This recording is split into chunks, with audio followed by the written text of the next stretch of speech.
കോഴിക്കോട് വീട്ടുമുറ്റത്ത് നിർത്തിയിട്ടിരുന്ന വാഹനത്തിന് പിഴ ചുമത്തി ബംഗളൂരു ട്രാഫിക് പോലീസ്. വേങ്ങേരി സ്വദേശി രഞ്ജിത്ത് രാജിന്റെ ബൈക്കിനാണ് 500 രൂപ പിഴ അടയ്ക്കാൻ നോട്ടീസ് ലഭിച്ചത്. അമിത വേഗതയിൽ യാത്ര ചെയ്തെന്നാണ് ചലാനിൽ പറയുന്നത്.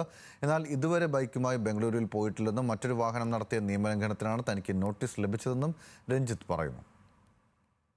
KL 58H6236 നമ്പറിലുള്ള ബൈക്കിനാണ് ജനുവരി 16 ബംഗളൂരുവിൽ അമിത വേഗതയിൽ വാഹനമോടിച്ച് നിയമലംഘനം നടത്തിയെന്ന് കാണിച്ച് 500 രൂപ പിഴയിട്ടത്.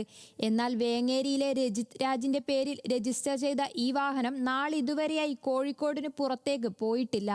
നിയമലംഘനം നടന്നതായി പറയുന്ന ദിവസം വീട്ടുമുറ്റത്ത് നിർത്തിയിട്ടിരുന്ന ബൈക്കിനാണ് പിഴ അടയ്ക്കാൻ നോട്ടീസ് ലഭിച്ചത്. ജനുവരി 16 അവിടെ ഓവർ സ്പീഡിന് വേണ്ടിയിട്ട്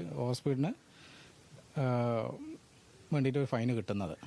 അത് ബാംഗ്ലൂർ സിറ്റിയിൽ ഇതിൽ പറയുന്നത് ഓൾഡ് എയർപോർട്ട് റോഡിൽ ഓവർ സ്പീഡിനാണ് ഫൈൻ വരുന്നത്. അപ്പോൾ ഇത് മാർച്ച് 14 ഇത് ഷോയില്ല. പക്ഷേ എനിക്ക് കഴിഞ്ഞ ശനിയാഴ്ചയാണ് ഇത് ലെറ്റർ കിട്ടുന്നത്. അപ്പോൾ 500 രൂപയാണ് ഇതിൽ ഫൈൻ അടയ്ക്കാൻ പറയുന്നത്. പക്ഷേ ഞാനിതുവരെ വണ്ടിയായിട്ട് കോഴിക്കോട് ജില്ലക്ക് പുറത്തേക്ക് പോയിട്ടില്ല.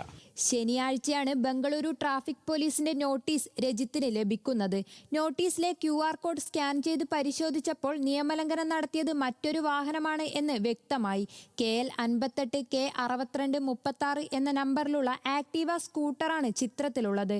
നമ്പർ പ്ലേറ്റിലെ ഒരു അക്ഷരം മാറിയപ്പോൾ പിഴ രജിത്തിന്റെ തലയിലായി.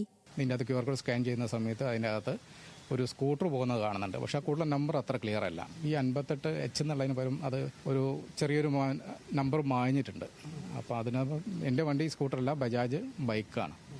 അങ്ങനെയാണ് എനിക്കിപ്പോൾ കണ്ടിട്ടുള്ളത് അതിൻ്റെ അകത്ത്. അപ്പോൾ അവർക്ക് പരാതി അയച്ചിട്ടുണ്ട്. പരാതി അയച്ചിട്ട് ഇന്നലെ മറുപടി കിട്ടിയിട്ടുണ്ട്. 5-6 ദിവസം അവരത് ക്ലിയർ ചെയ്യാമെന്നും പറഞ്ഞിട്ട്. ട്രാഫിക് ക്യാമറകൾ നമ്പർ പ്ലേറ്റുകൾ സ്കാൻ ചെയ്യുമ്പോൾ അക്ഷരങ്ങളോ അക്കങ്ങളോ മാറിപ്പോകുന്നത് വഴി ഇത്തരം തെറ്റായ ചലാനുകൾ വരാറുണ്ട്. തെറ്റ് ചൂണ്ടിക്കാട്ടി ഇമെയിൽ വഴി രജിത്ത് ബംഗളൂരു ട്രാഫിക് പോലീസിന് പരാതി നൽകിയിട്ടുണ്ട്. ന്യൂസ് മലയാളം, കോഴിക്കോട്.